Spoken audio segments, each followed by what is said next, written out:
Pero may ipaglalaban ko to. Kahit na gaano pa kasakit yan, kahit na gaano pa kahirap. Hindi ako susunod. Mapapalik ba ang nakaraang hindi na iibig ng tulad ng binigay sa'yo sinta?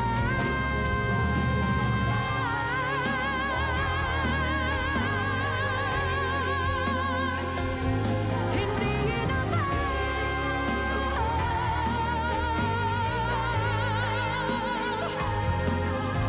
di lang naman ako ang iyong iniwan?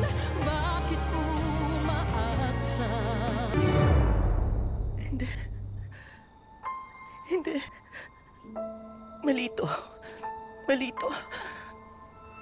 Hanggang kailan natin tatago yung nararamdaman natin para sa isa't isa?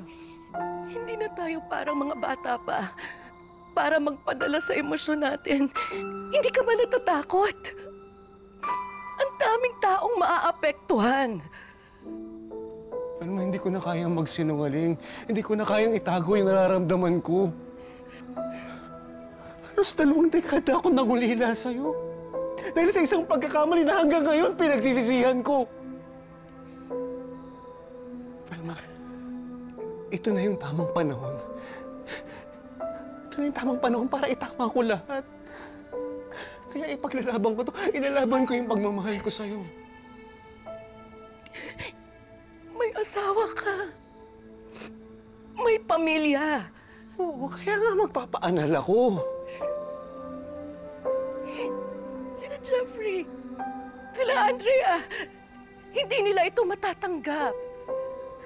Makinig ka, ha?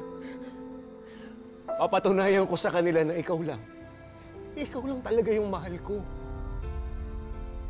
Ngayon, Velma, tuparin ko na yung pangako ko na pakakasalan kita. Velma, hindi naman kita pipilitin kung ayaw mo eh.